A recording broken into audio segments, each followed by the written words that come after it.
हमारे channel prank club में आप सभी का स्वागत है। आज के बुलेटिन में मुख्य समाचार यह है कि अब नहीं रहे जेडीयू महासचिव राजीव रंजन सिंह, सीएम नीतीश कुमार ने जताया शोक। आपको बता दें कि जेडीयू के सीनियर नेता राजीव रंजन सिंह का देहावसान हो गया है।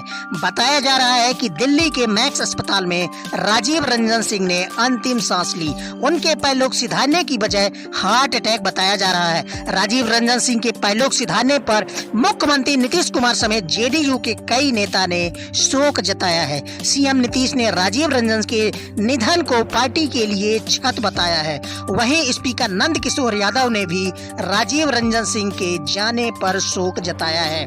उन्होंने कहा है कि राजीव इस्लामपुर के शोषित और वंचित वर्ग की आवाज थे। इस दुख की घड़ी में ईश्वर उनके परिजनों को धैर्य धारण करने की शक्ति दे।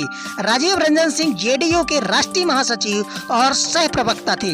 वह इस्लामपुर से विधायक रह चुके हैं। वह पूर्व राज्यपाल सिद्धेश्वर प्रसाद के दामाद थे। राजीव रंजन सिंह लंबे समय से जेडीयू के साथ जुड़े थे।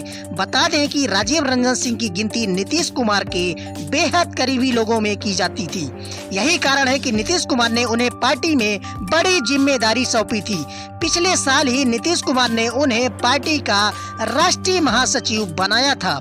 तो दोस्तों, जानकारी अच्छी लगी हो तो वीडियो को लाइक करें और चैनल में नए हो तो चैनल को सब्सक्राइब कर दें। आप सभी का धन्यवाद।